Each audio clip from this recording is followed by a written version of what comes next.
Same frying pan akong giadobohan sa chicken. Mara po itong gamitin aron ma yummy. Tapos sisitaw na very sarap. Sitaw. Nahulog na ang tubig. Saka video. Nahulog na ang tubig. Tapos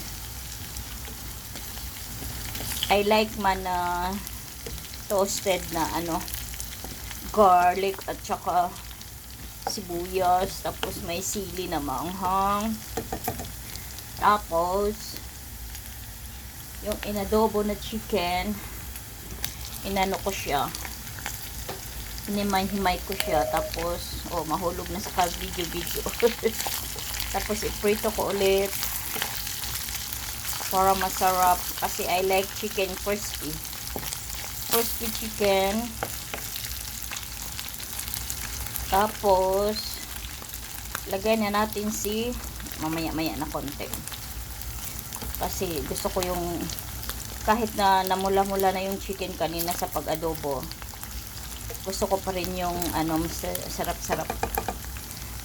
crispy. Tapos ilagay natin si sitaw.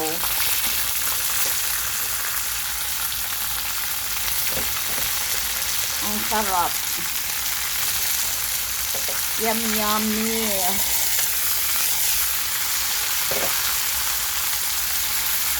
You see the sitaw? Very delicious. Very fresh. Hapon ko yan binili sa Nesto. Fresh.